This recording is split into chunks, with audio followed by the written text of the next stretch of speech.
الحمد لله رب العالمين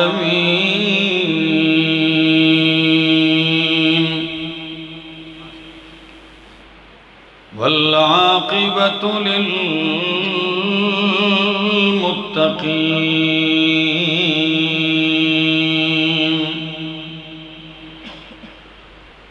والصلاة والسلام على أشرف الأنبياء وإمام المرسلين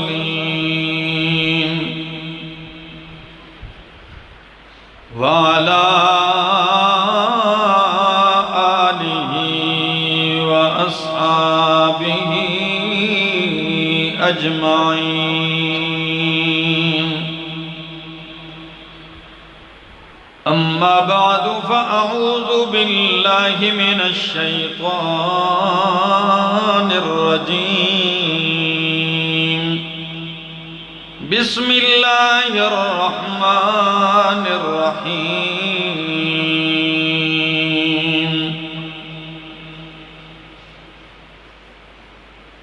قل إن كنتم تحبون الله فاتبعوني يحببكم الله. وقال تعالى لقد كان لكم في رسول الله أسوة حسنة. وقال تعالى ومن يطع الرسول فقد أطاع الله. وقال النبي صلى الله تعالى عليه وسلم كل أمتي يدخلون الجنة إلا من أبى. قيل ومن يأبى يا رسول الله؟ قال من أطاعني دخل الجنة ومن عصاني فقد أبى. وقال النبي صلى الله تعالى عليه وسلم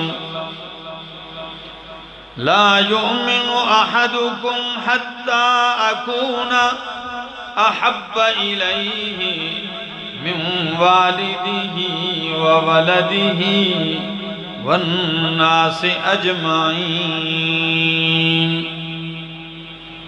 سبحان ربك رب العزة عما يصفون وسلام على المرسلين والحمد لله رب العالمين.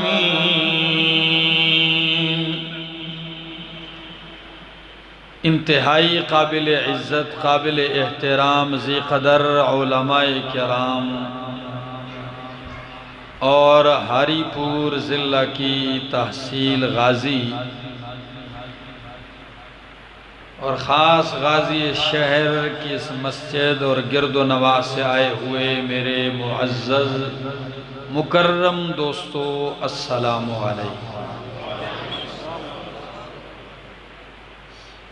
ہر انسان چاہے وہ جس مذہب کا ہے، جس دین کا ہے،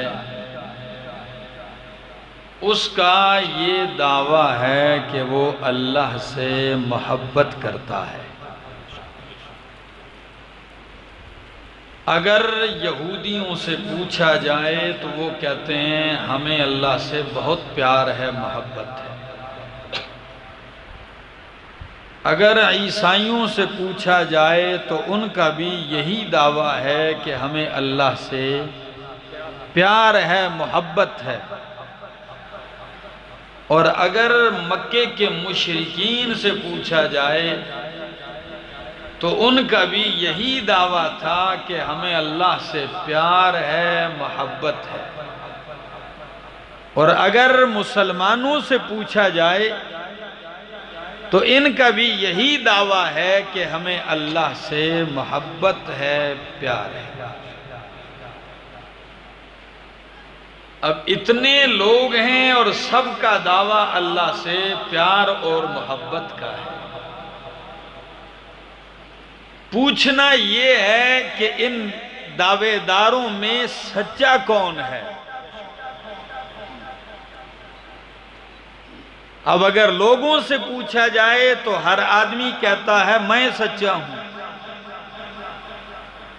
تو بہتر یہ ہے کہ پوچھا جائے اس مالک سے جس سے محبت کے دعوے کرتے ہیں یہ لوگ، کہ اللہ آپ ہی بتلا دیں کہ آپ سے محبت کے دعوے میں سچا کون ہے، کس کی محبت آپ کو منظور ہے اور کس کی محبت مردود ہے۔ تو قرآن مقدس نے اس کے لیے ایک معیار بنا دیا ہے، صاف ستھرا معیار، کسوٹی۔ اب جس کی مرضی ہے اس کسوٹی کے اوپر اپنے آپ کو پرکھے، اسے پتہ چل جائے گا کہ وہ اس دعوے میں سچا ہے یا نہیں ہے۔ وہ دعویٰ قرآن پیش کرتا ہے، وہ کسوٹی بھی کیا؟ قُلْ إِن كُنتُمْ تُحِبُّونَ اللَّهَ،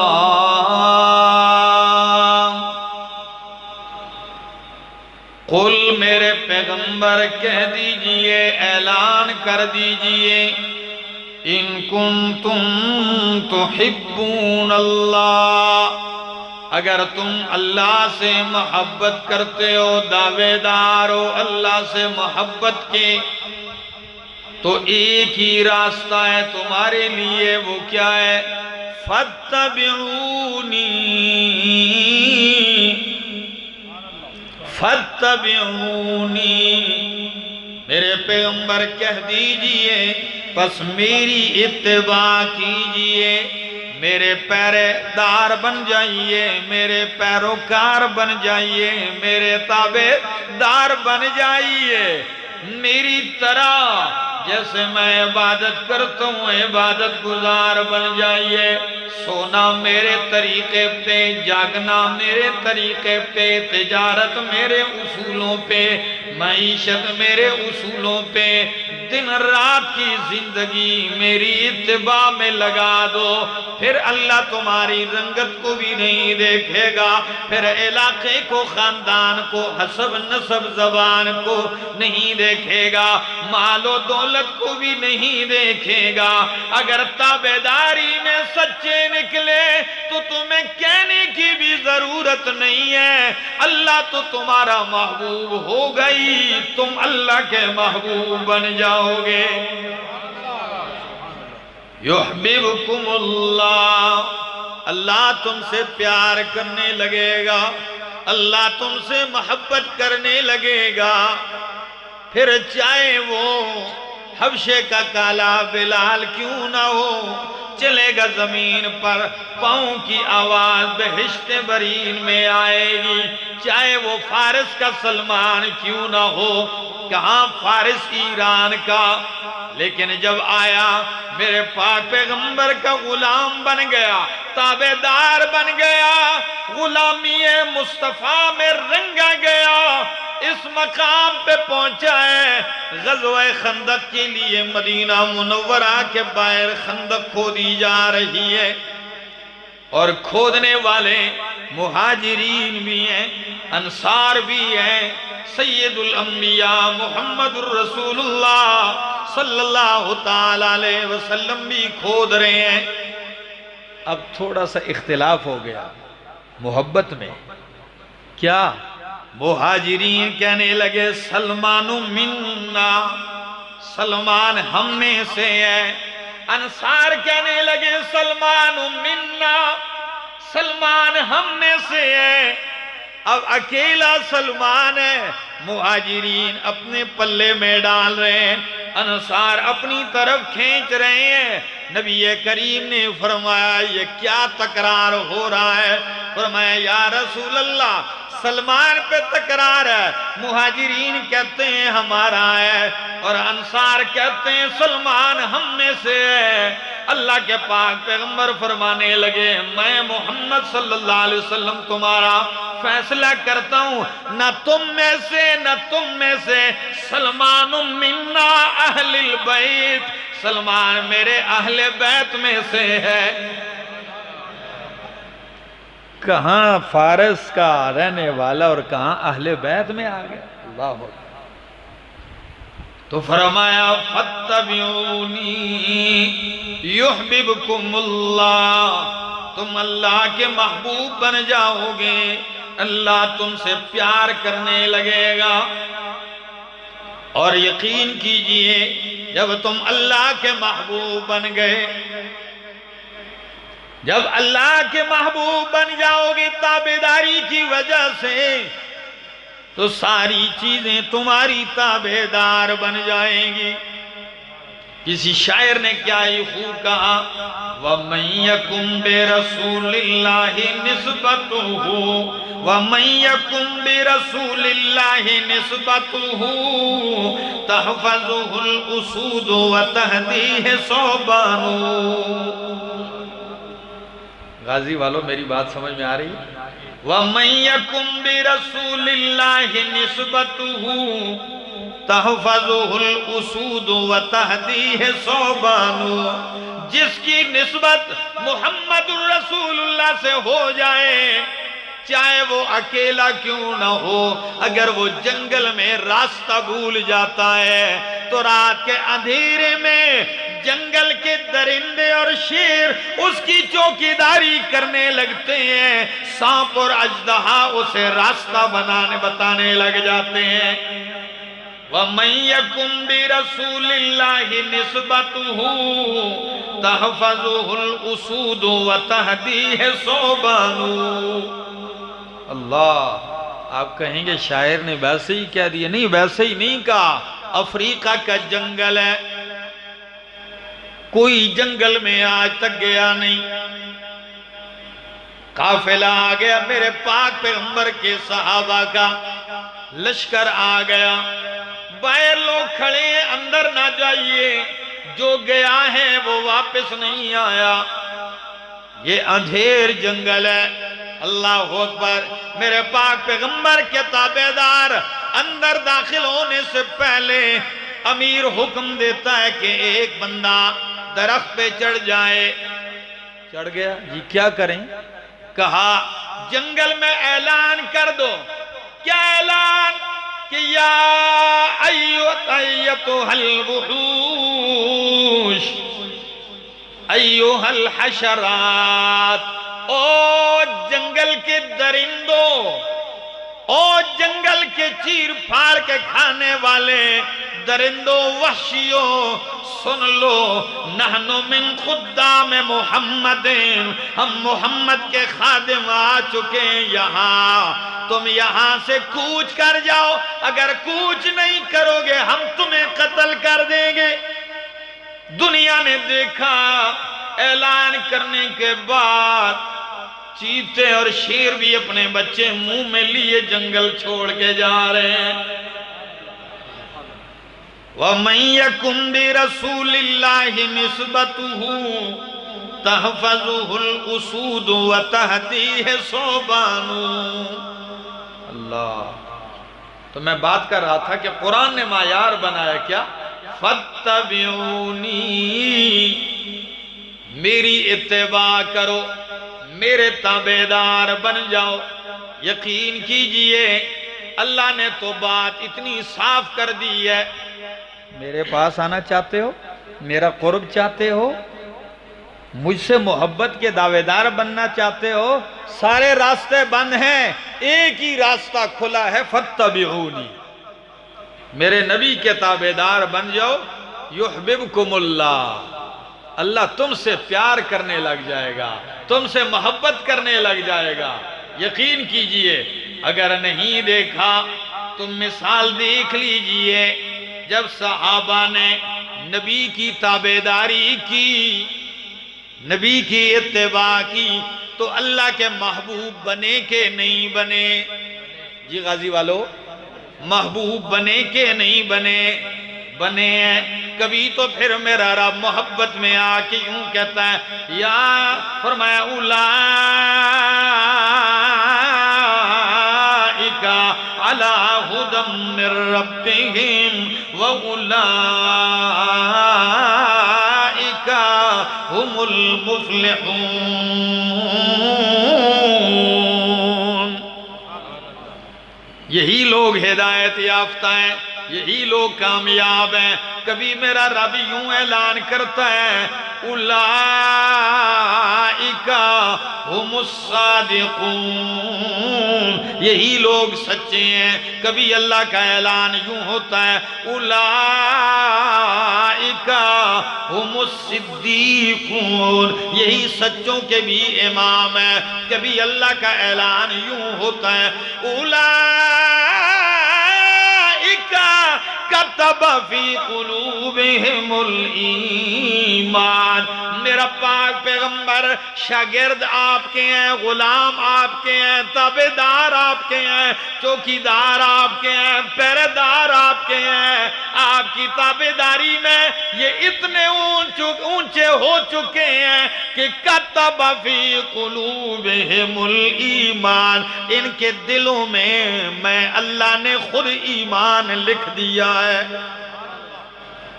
یہ قرآن ہی تو پڑھ رہا ہوں، کتب فی قلوبہم الایمان، ان کے دلوں میں اللہ نے ایمان لکھ دیا ہے۔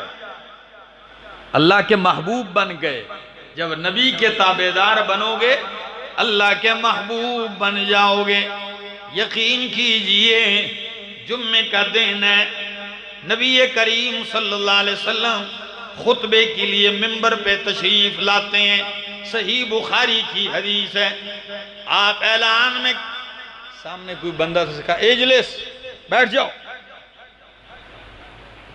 خطبے کے دوران ایک بندہ اٹھا، آپ نے فرمایا اجلس، بیٹھ جاؤ۔ یہ آواز دروازے میں آنے والے عبداللہ ابن مسعود رضی اللہ تعالیٰ عنہ نے سن لی، وہ وہیں دھوپ پر بیٹھ گئے۔ بس کانوں میں مصطفیٰ علیہ السلام کی آواز پڑی کہ بیٹھ جاؤ، بیٹھ گئے۔ آپ نے خطبے کے دوران بعد میں کہا ادھر آؤ کہ بندے آپ کیوں بیٹھ گئے؟ فرمایا یا رسول اللہ، جب آپ نے کہہ دیا بیٹھ جاؤ، اس کے بعد میری ہمت نہیں تھی کہ قدم اٹھاؤں۔ یہ تابعداری ہے، یہ نہیں کہ جا کے پتہ تو کروں کس سے کہا بیٹھ جاؤ، کون تھا کھڑا، کس سے مخاطب تھے۔ بل ان کے دلوں میں غلامی تھی، اتباع تھی۔ لسان نبوت سے حکم آ گیا، بس سر تسلیم خم ہے جو مزاج یار میں آئے۔ انہوں نے سر جھکا لیے۔ اور ایک اور مثال دینے لگا ہوں، سعید ابن معلی رضی اللہ تعالیٰ عنہ، بخاری کی حدیث ہے، کہنے لگے میں مسجد میں نماز پڑھ رہا تھا، نبی کریم نے مجھے آواز دی۔ کس دوران آواز دی؟ میں نماز پڑھ رہا تھا، اللہ کے پاک پیغمبر صلی اللہ علیہ وسلم نے مجھے آواز دی، میں نے جواب نہیں دیا،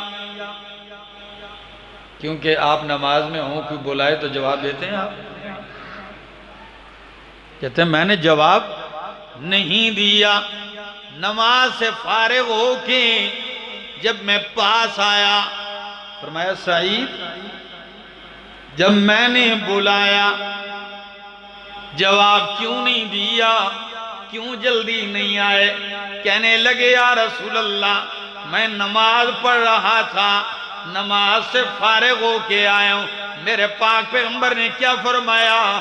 اما سمعتا، او میرا شاگرد، میرا صحابی، کیا تو نے رب کا قرآن نہیں سنا؟ قرآن کہتا ہے یا ایوہ الذین آمنوا استجیبوا للہ وللرسول اذا دعاکم دعاکم، او مومنو جب اللہ اور اس کا رسول تمہیں بلائے استجیبو تو پکار قبول کیا کرو۔ جب میں نے آواز دی تجھے نماز توڑ کے میرے پاس آ جانا تھا۔ تابعداری یہ ہے، جب میں نے پکارا تو آپ نے نماز کیا کر دینی تھی؟ توڑ دینی تھی۔ یہ رب کا حکم ہے، میرے پاس آ جائیے۔ اتنی اتباع کا حکم، جب ایسی اتباع ہوگی پھر رب کے محبوب بن جاؤ گے، رب کے پریز محبوب بندے ہو جاؤ گے، پیارے بن جاؤ گے۔ بات کر رہا تھا کہ اللہ سے محبت کے دعوے دار بہت ہیں، لیکن معیار ایک ہی میرے رب نے رکھا ہے، فَاتَّبِعُونِي يُحْبِبْكُمُ اللَّهُ۔ اور آپ کو یہ بھی بات بتلا دوں، محبت یک طرفہ نہیں ہوتی بلکہ دو طرفہ ہوتی ہے نا، جانبین سے ہوتی ہے۔ آپ کسی سے پیار کرتے ہیں تو وہ بھی آپ سے پیار کرتا ہے۔ اب آپ کے پیار سے پہلے میں نبی کا پیار اور محبت بتا دوں، آپ کو پتہ تو چل جائے۔ نبی کریم صلی اللہ تعالی علیہ وسلم اپنی امت سے کتنا پیار کرتے ہیں، میری بات نہیں ہے، دلوں کے راز جاننے والا اللہ اعلان کرتا ہے، دلوں کی محبتیں جاننے والا، دلوں کی نفرتیں جاننے والا، دلوں کی گہرائیاں سمجھنے والا میرا رب اعلان کرتا ہے۔ یہ میرے سامنے اللہ کا قرآن ہے، 11واں پارہ ہے، سورت کا نام سورت التوبہ ہے۔ قرآن کیا کہتا ہے؟ لَقَدْ جَاءَكُمْ رَسُولٌ مِّنْ أَنفُسِكُمْ عَزِيزٌ عَلَيْهِ مَا عَنِتُّمْ حَرِيصٌ عَلَيْكُمْ بِالْمُؤْمِنِينَ رَءُوفٌ رَحِيمٌ۔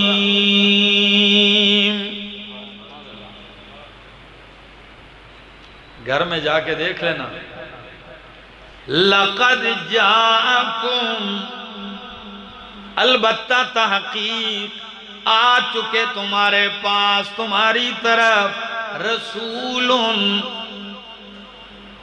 عجیب لفظ ہے، رسول، الرسول نہیں، تنوین لگائی ہے، تعظیم کی ہے، یہ تنوین تفخیم کی ہے کہ تحقیق تمہارے پاس شان والے رسول، عظمت والے رسول آ چکے ہیں۔ اور پھر عجیب بات ہے کہ بلاغت کا قاعدہ ہے، جب تنوین تعظیم کی فعل مجیت کے بعد آتی ہے تو اس میں تعظیم ڈبل ہو جاتی ہے، تو معنی ہے لَقَدْ جَاءَكُمْ رَسُولٌ، تمہارے پاس ڈبل تعظیم، ڈبل شان والے پیغمبر آ چکے ہیں۔ من انفسکم، کہاں سے؟ جنوں میں سے نہیں آئے، فرشتوں میں سے نہیں آئے، من انفسکم، تمہاری ہی جنس سے ہیں۔ اگر فرشتوں سے آتے تو سر فرشتوں کا نوریوں کا فخر سے بلند ہو جاتا، جنوں سے آتے تو فخر جنات کرتے، لیکن انسانوں تمہاری جن سے آئے ہیں، اللہ نے سر تمہارا فخر سے بلند کر دیا ہے۔ من انفسکم، تمہاری جانوں سے آئے ہیں۔ اب ذرا محبت دیکھیے کہ تم سے پیار کتنا کرتے ہیں۔ یہ الفاظ نبی کے بھی نہیں ہیں، کس کے ہیں؟ اللہ کے ہیں۔ فرمایا عزیز علیہ ما عنتم، جب بھی یہ الفاظ پڑھتا ہوں اللہ کی قسم جھنجھوڑ دیتے ہیں۔ اللہ فرماتے ہیں عزیز علیہ ما عنتم، بہت گراں گزرتا ہے میرے پیغمبر پر، ما وہ کام عنتم جو تمہیں مشقت میں ڈال دے۔ تمہاری مشقت میرے نبی پہ بہت گراں گزرتی ہے، خود تکلیف گوارا کر لیتے ہیں، خود مشقت گوارا کر لیتے ہیں، لیکن تمہاری تکلیف ان پہ بڑی گراں گزرتی ہے، تمہاری تکلیف گوارا نہیں کرتے۔ اب اس کی تفسیر ذرا چند جھلکیاں احادیث سے بھی سن لیجیے کہ میرے نبی پر تمہاری تکلیف مشقت بہت گراں گزرتی ہے۔ رمضان المبارک کا مہینہ آ گیا، ابتدائی دور مدینے کا، جب روزہ فرض ہوا، نبی پاک صلی اللہ علیہ وسلم تراویح کے لیے آئے، آپ نے تراویح کی نماز پڑھائی، صحیح بخاری، صحابہ نے پڑھی، آپ چلے گئے، دوسرے دن آئے چلے گئے، تیسرے دن پڑھائی پھر چلے گئے، چوتھی رات صحابہ کرام کھڑے ہیں، یہاں تک انتظار ہو رہا ہے کہ صحابہ کرام کہنے لگے ہمیں ڈر محسوس ہوا کہ کہیں فجر نہ طلوع ہو جائے، آپ نہیں نکلے، ہم نے تراویح نہیں پڑھی، قیام اللیل نہیں کیا، روزہ رکھ لیا۔ دن میں پوچھا یا رسول اللہ صلی اللہ علیہ وسلم 3 دن بڑا لطف آیا آپ کے پیچھے قرآن سننے کا، چوتھی رات آپ نہیں نکلے، وجہ کیا ہے؟ فرمایا چوتھی رات اس لیے نہیں نکلا کہ مجھے خطرہ محسوس ہوا، خوف لگا کہیں تم پہ تراویح فرض نہ ہو جائے، اگر فرض ہو گئی پھر تم تکلیف میں ہوگے، مشقت میں پڑ جاؤ گے۔ اللہ اکبر، اتنی فکر، اتنی محبت، اتنا پیار، جس نبی کا اتنا محبت آپ سے ہے، پیار، اب آپ کی محبت کیا ہے ذرا اس کو بھی تو دیکھ لیجیے۔ معراج کی رات اللہ کے پاس تحفے پیش کیے، اللہ نے نبی کو بھی تحفہ دیا اور امت کے لیے بھی 50 نمازوں کا تحفہ دیا۔ کتنا؟ 50 نمازوں کا تحفہ، متفق علیہ حدیث ہے۔ آپ اترتے ہیں نیچے، آسمان پہ آتے ہیں، موسیٰ کلیم اللہ پوچھتے ہیں کہ اللہ کے پاک پیغمبر کیا ملا ہے آپ کو امت کے لیے؟ فرمایا موسیٰ میری امت کے لیے میرے رب نے 50 نمازوں کا تحفہ دیا ہے۔ یہ کس کی طرف سے تحفہ آ رہا تھا؟ اللہ کی طرف سے، 50 نمازوں کا تحفہ ہے۔ اللہ کے کلیم کہنے لگے تحفہ تو بہت عظیم ہے، لیکن آپ کی امت بڑی کمزور ہے، اس تحفے کو اٹھا بھی نہیں سکے گی، جائیے سفارش کیجئے کہ ہلکا ہو جائے یہ تحفہ، بوجھ کم کروا لیجئے، دن میں 50 نمازیں نہیں پڑھ سکے گی۔ نبی علیہ السلام کے یا اللہ میری امت کمزور ہے، تھوڑی تخفیف کر دیجئے۔ فرمایا 5 کم کر دیئے، کتنی رہ گئیں؟ 45 رہ گئی ہیں۔ پھر گئے موسیٰ کلیم اللہ کے کہنے پر، مشورے پر، پھر 5 کم ہوئی، دوسری دفعہ 40 رہ گئے، تیسری دفعہ 35 رہ گئے، چوتھی دفعہ 30، 5ویں دفعہ جی، 6ٹھی دفعہ، 7ویں دفعہ اور 8ویں دفعہ جی، اور 9ویں دفعہ آپ کو لا رہا تھا، تو کتنی دفعہ گئے؟ 9 دفعہ گئے ہیں، آسمان سے اوپر جاتے ہیں، درخواست کرتے ہیں، آخر میں 5 رہ گئیں۔ اللہ کے کلیم کہنے لگے ان 5 میں بھی کمی کروا لیجئے، شاید آپ کے دل میں خیال آئے گا کہ اگر ان 5 میں سے بھی کمی کروا لیتے تو کتنا ہی اچھا، ایک ہی رہ جو لیا ہے۔ اللہ قربان جاؤں، اللہ کے پاک پیغمبر کی محبت کا کوئی اندازہ ہے؟ 9 دفعہ گئے، 5 رہ گئیں۔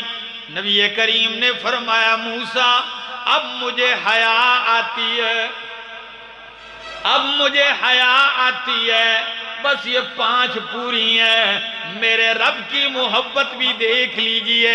فرمایا میرا پاک پیغمبر آپ کی امت سے آپ کو اتنی محبت ہے کہ 50 سے 5 تک آپ لے آئے ہیں، میری محبت کا بھی اندازہ لگا لیجئے، میرے پاس بھی تبدیلی نہیں۔ جا کے اپنی امت سے کہہ دیجئے تم 5 پڑھتے جاؤ، میں 50 ہی شمار کرتا جاؤں گا۔ آپ 5 پڑھو، ہمارے ہاں 50 ہی لکھی جائیں گی۔ یہ صحیح احادیث سنا دی۔ محبت کا یہ عالم ہے، یہ مقام ہے، اتنا پیار اپنی امت سے، بلکہ ایک مجلس میں تو آپ یوں گویا ہوتے ہیں لولا ان اشق علی امتی لامرتهم بالسواک عند کل صلاۃ۔ اگر امت پہ مشقت کا ڈر نہ ہوتا تو میں ہر نماز کے لیے مسواک فرض کر دیتا، لیکن میں یہ مشقت بھی گوارا نہیں کرتا۔ اللہ اللہ۔ اور محبت کی ایک اور جھلک بتانے لگا ہوں۔ فرمایا صحیح بخاری صحیح مسلم، حضرت عبداللہ ابن عمر ابن عاص رضی اللہ تعالیٰ عنہ فرماتے ہیں نبی کریم ایک دن، آپ تھکے بیٹھیں کہ پکے بیٹھیں؟ جی سناؤں قرآن؟ بس پھر آپ اپنی محبت کا ثبوت دیتے جائیے، میں آپ کو رب کا قرآن سناتا جاتا ہوں۔ یہ میرے سامنے اللہ کا قرآن ہے، سورت کا نام سورت ابراہیم ہے۔ سعید حضرت عبداللہ ابن عمر ابن عاص فرماتے ہیں کہ اللہ کے پاک پیغمبر ایک مجلس میں بیٹھے ہوئے ہیں اور آپ نے زبان پہ سورت ابراہیم کی یہ آیتیں پڑھی۔ کون سی آیتیں؟ رب انہن اضللن کثیرا من الناس فمن تبعنی فإنہو منی ومن عصانی فإنک غفور رحیم۔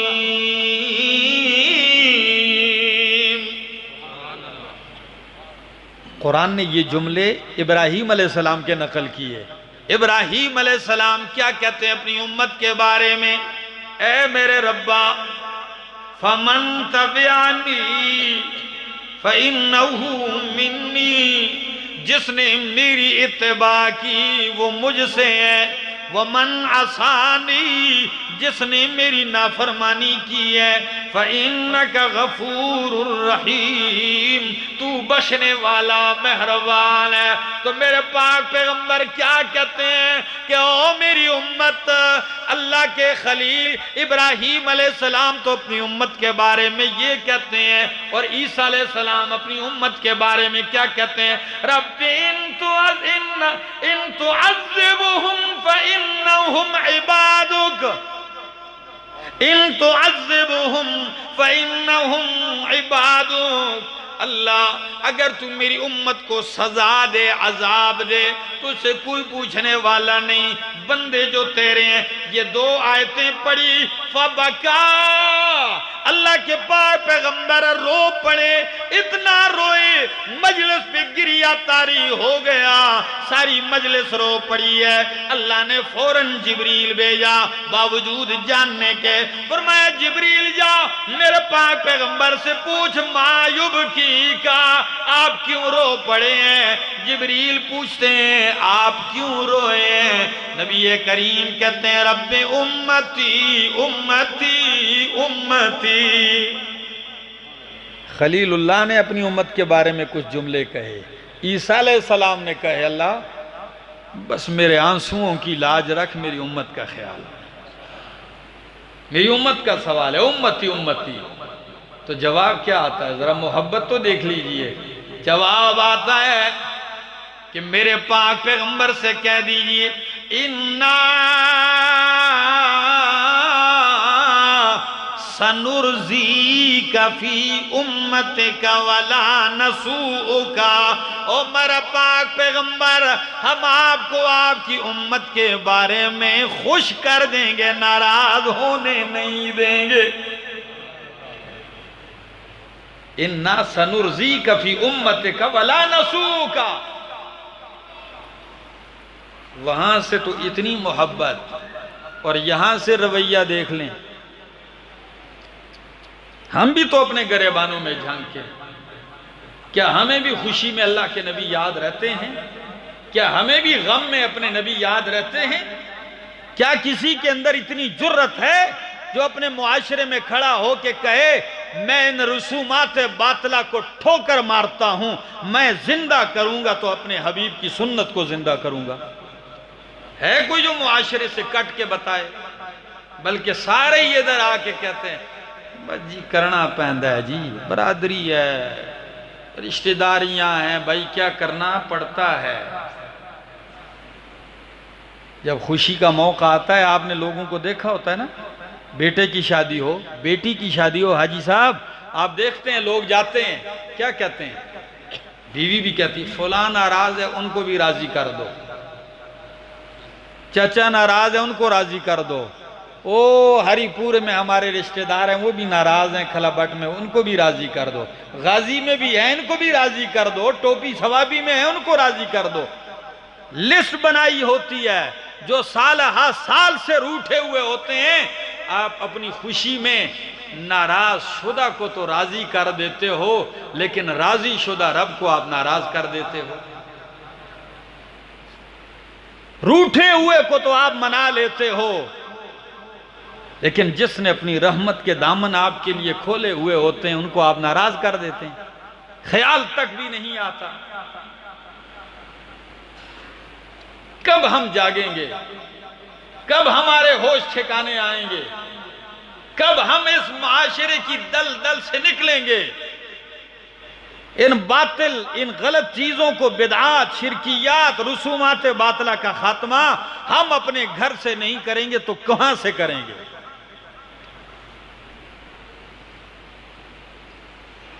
آئیے دوستو عہد کیجئے کہ ہم اپنی طاقت اور استطاعت کے مطابق انشاءاللہ العزیز سنت مصطفیٰ کا جھنڈا لے کے چلیں گے اور معاشرے کی ان برائیوں سے ٹکرائیں گے، ان کا خاتمہ کریں گے نا انشاءاللہ۔ یہی ہماری کوشش ہونی چاہیے۔ قرآن کریم کی دعوت بھی یہی ہے، نبی کریم صلی اللہ علیہ وسلم کی دعوت بھی یہی ہے۔ میں نے سورہ توبہ کی آیت پڑھی کہ عزیز علیہ ما عنتم، تمہاری مشقت، تمہاری پریشانی ان پہ بڑی گراں گزرتی ہے۔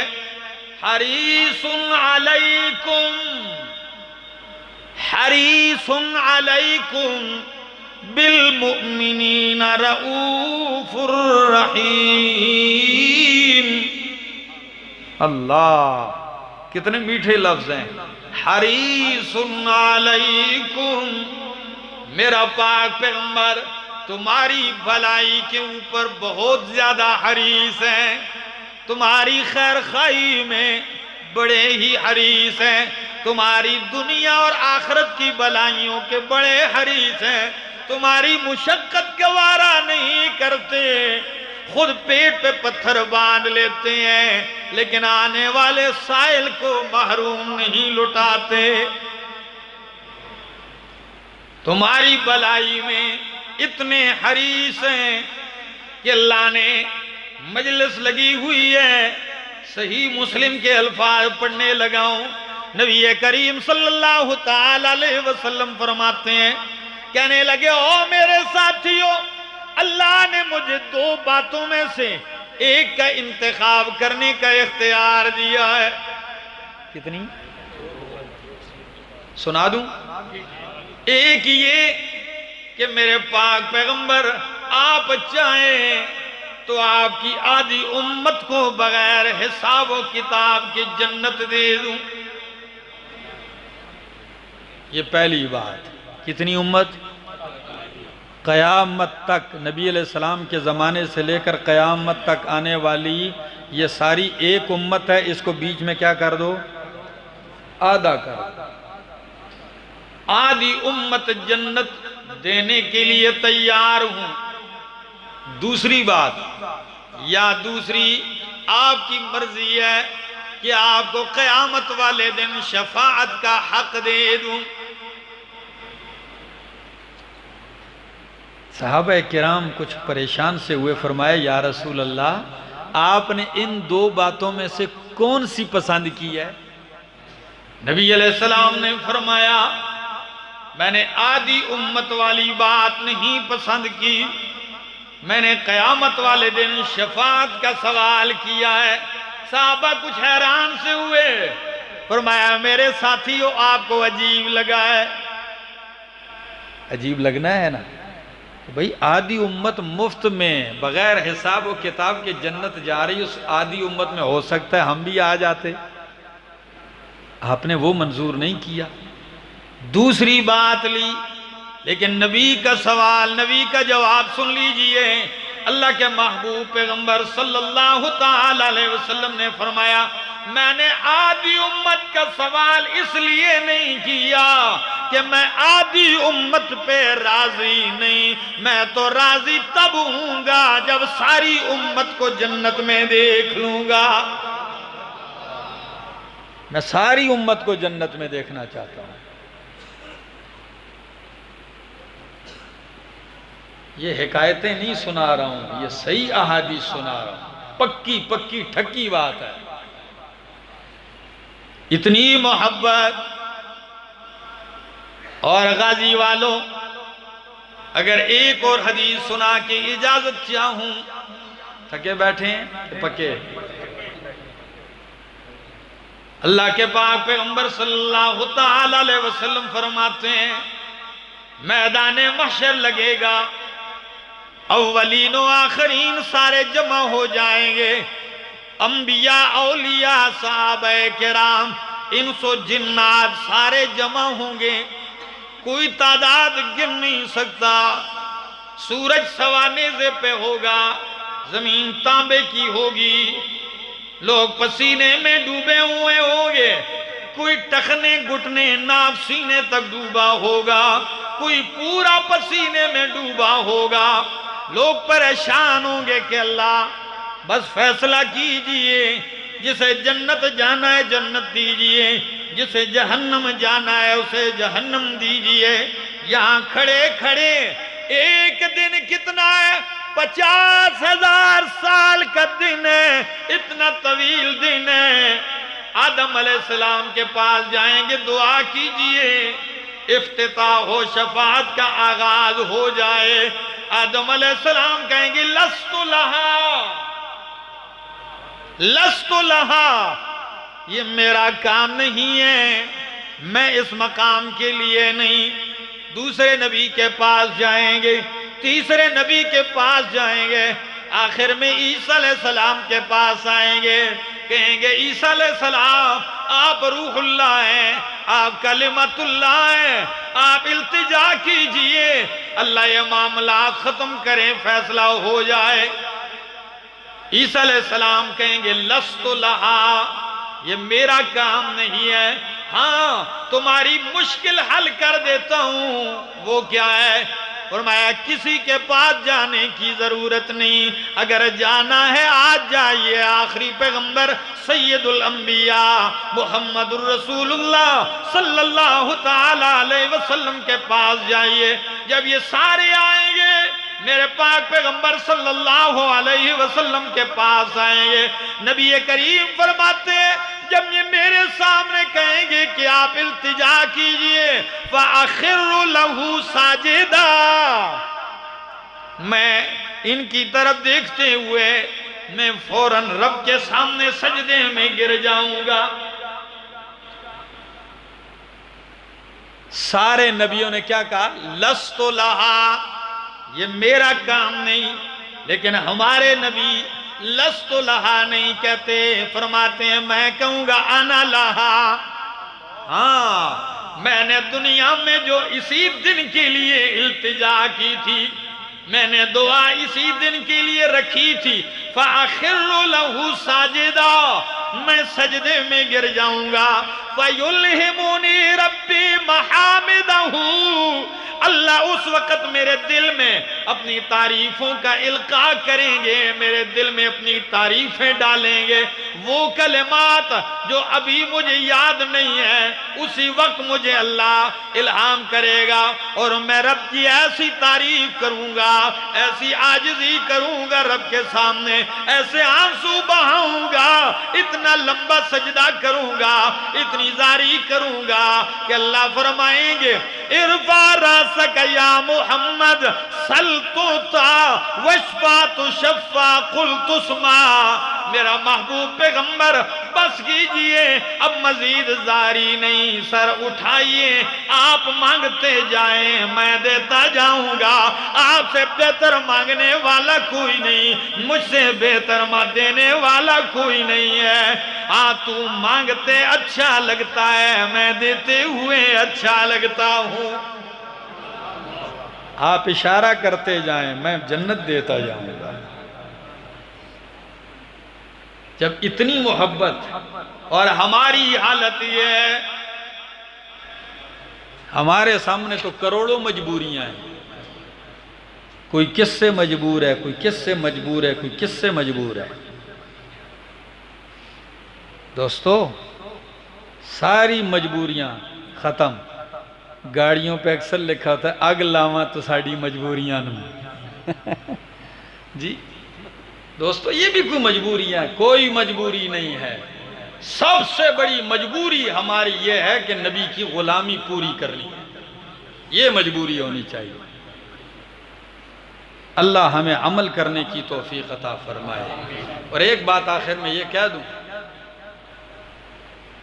کہ ابو ہریرہ رضی اللہ تعالیٰ عنہ نے ایک سوال کیا، فرمایا یا رسول اللہ صلی اللہ علیہ وسلم اتنا تو بتلا دیجئے کہ آپ کی شفاعت کا مستحق کون ہوگا، کون سا وہ سعادت مند ہے کہ جو غلطیوں کے باوجود، گناہوں کے باوجود بھی آپ کی شفاعت پا کے جنت چلا جائے گا۔ نبی علیہ السلام نے جب یہ سوال سنا فرمایا ابو ہریرہ میرا گمان یہی تھا کہ یہ سوال مجھ سے آپ ہی کرو گے، کیوں آپ حدیث کے زیادہ شوقین ہیں، آپ حرص بہت زیادہ کرتے ہیں کہ مصطفیٰ کی زبان سے کوئی بات نکلے اور میں یاد کروں، مجھے یہی گمان تھا کہ یہ سوال آپ ہی کرو گے۔